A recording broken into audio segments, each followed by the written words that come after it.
ناظرین، ہم شو چلا رہے ہیں ہمارے مسائل اور اس کا حل کا، جس کے اندر آج ہمارے پاس کچھ سوالات آئے ہیں نماز کے متعلق، اور اس میں لاسٹ میں کچھ نماز کے متعلق ہی شادی وغیرہ کے مسائل ہیں، جس میں ہم سب سے پہلے حضرت مفتی صاحب سے نماز کے متعلق سوالات میں ایک سوال یہ ہے کہ موبائل ریکارڈنگ سے اگر اذان چلا دی جائے مسجد کے لاؤڈ اسپیکر میں تو کیا اذان ہو جائے گی؟ بسم اللہ الرحمن الرحیم حامدا ومصلیا ومسلما۔ موبائل ریکارڈ سے اگر کوئی اذان دیتا ہے یعنی اذان چلاتا ہے تو وہ اس اذان کا کوئی اعتبار نہیں ہے، اور اس سے جو ہے اس اذان کے ذریعے سے نماز پڑھنا صحیح نہیں ہے، اس لیے کہ جس طریقے سے نماز مکلف پر فرض ہے اسی طریقے سے اذان دینا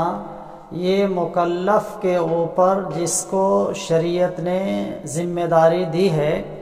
تو اذان دینا بھی مکلف کے اوپر سنت مؤکدہ ہے۔ لہذا جس طریقے سے اس مشین پر ٹیپ ریکارڈ پہ نماز فرض نہیں ہے، ویسے اس کے اوپر اذان بھی جو ہے وہ نہیں ہے، وہ سنت نہیں ہے، اور اس کے ذریعے سے ٹیپ ریکارڈ کے ذریعے سے اگر کوئی اذان دیتا ہے تو اس اذان کا کوئی اعتبار نہیں ہے۔ اچھا، جو دوسرا سوال ہے کہ یعنی شوہر اپنی بیوی کے ساتھ گھر میں جماعت کا نماز پڑھ سکتا ہے، یا پھر گھر کی اور عورتوں کو لے کر کے کیا وہ جماعت کر سکتا ہے؟ پڑھ سکتا ہے، اگر دو اس کو مقتدی جینس مل جائیں تو اچھی بات ہے، اور اگر جینس مقتدی نہیں مل رہے ہیں تو ان لیڈیز کو وہ پیچھے کھڑا کرے گا، دائیں بائیں نہیں کھڑا کرے گا، اور نماز پڑھ لے گا، ہو جائے گی نماز۔ یعنی وہ کوئی بھی ہو، کن کو لے کے پڑے گا؟ یعنی گھر کے ہی عورتیں ہوں، محرم ہوں، گھر کی عورتیں ہوں یا غیر محرم ہوں، پیچھے کھڑی ہیں تو نماز ہو جائے گی۔ جی اچھا، ایک اور مسئلہ ہے کہ کیا نمازی کے سامنے سے گزرنے سے نماز ٹوٹ جاتی ہے کیا؟ نہیں، نمازی کے سامنے سے گزرنے سے نماز نہیں ٹوٹتی ہے، گزرنے والا گنہگار ہوتا ہے کہ اس نے دوسرے کی نماز میں خلل ڈالا ہے نا،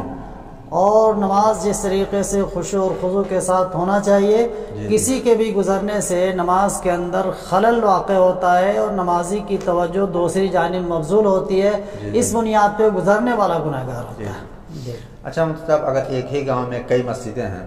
تو عورتیں خاص طور سے کس مسجد کا اعتبار کر کے وہ نماز پڑھیں گی، یا پھر روزے کا افطار کریں گی، سحری کریں گی، کس مسجد کا اعتبار کریں گی؟ وہ سب سے پہلے جس کی آواز ہے اس کی، یا پھر اپنے محلے کی؟ کیا مسئلہ ہے؟ نہیں، جیسے کہ اپنے محلے کی مسجد کا اعتبار کرنا چاہیے، اور افطار اور سحر کا جو مسئلہ ہے تو یہ تو کسی بھی مسجد کے اندر جو اذان ہو رہی ہے وہ وقت ہونے کے بعد ہی ہو رہی ہے، تو وہ تو کسی کا بھی اعتبار کیا جا سکتا ہے۔ نمازوں کے اندر اپنے محلے کی مسجد کا اعتبار کریں، اور عورتوں کے لیے بھی یہ نہیں ہے، مرد کو اگر پڑھنا ہے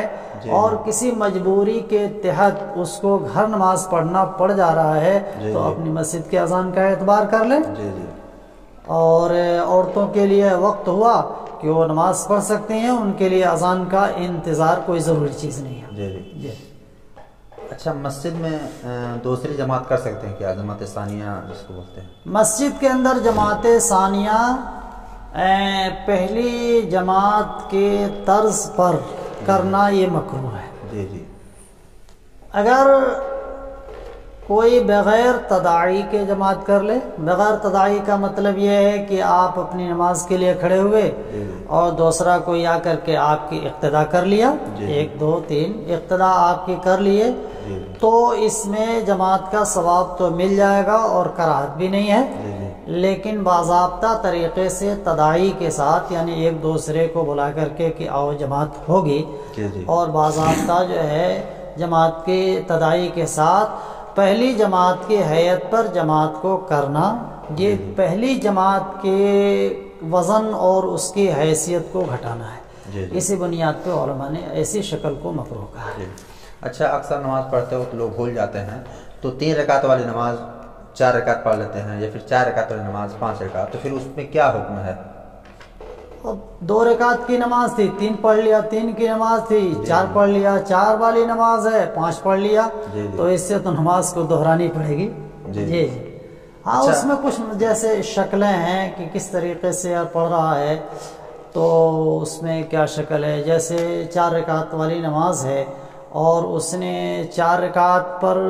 قاعدہ بھی کیا ہے، قاعدہ اخیرہ، لیکن 2 رکعت سمجھ کر کے کھڑا ہو گیا، 5ویں بھی پڑھ لیا، تب اس کے لیے کہ 6ٹھی بھی پڑھ لے اور پھر سجدہ سہو کر لے گا،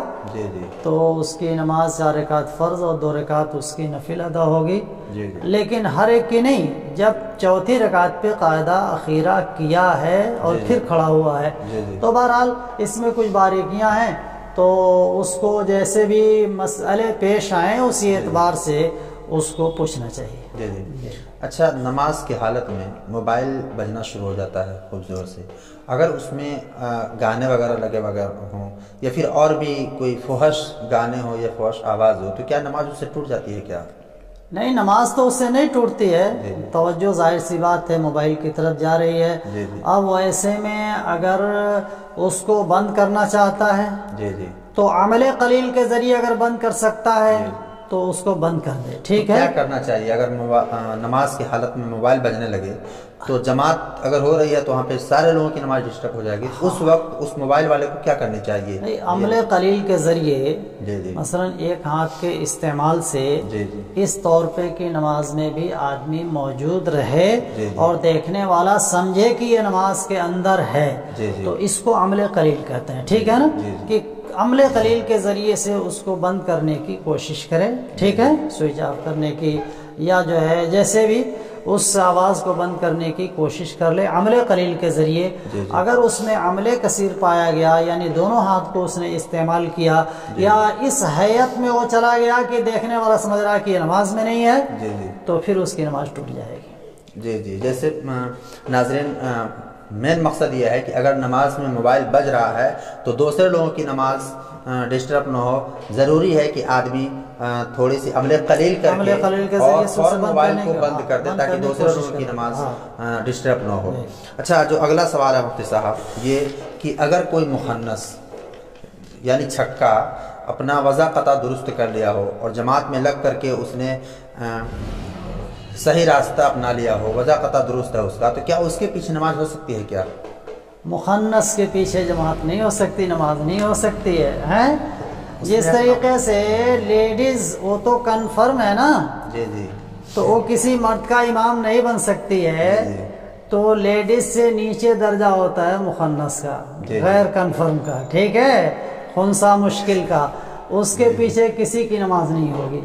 ہے نا، اس کا نیچے درجہ ہے، اس کے پیچھے نماز نہیں ہوگی، وہ امام نہیں امامت نہیں کر سکتا۔ بالکل۔ اچھا، اگر کوئی شخص انتقال کر گیا ہو تو اس کی بہت ساری نمازیں قضا ہیں، تو اس کی گھر والوں کے اوپر کیا ہے؟ اس کی فدیہ دیں یا پھر اس کی نماز پڑھ کر کے پورا کریں؟ کیسے کیا کریں؟ کیا مسئلہ ہے؟ اگر کسی شخص کا انتقال ہوا اور اس نے وصیت کی ہے کہ ہماری نمازوں کا فدیہ دیا جائے، اور اس نے مال بھی چھوڑا ہے، تب جا کر کے اس کی نمازوں کا فدیہ دیا جائے گا۔ اور اگر اس نے وصیت نہیں کی ہے تو وارثین پر کوئی ضروری نہیں ہے۔ یعنی اگر تبرعاً دینا چاہتا ہے تو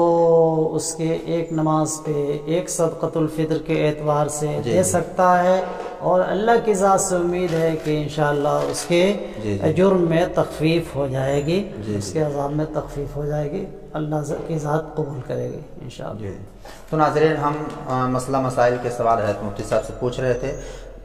نماز کے متعلق مسائل جو ہے مفتی صاحب نے بہت اچھے انداز میں تمام سوالات کے جواب دیے۔ ہمیں امید ہے کہ آپ حضرات بھی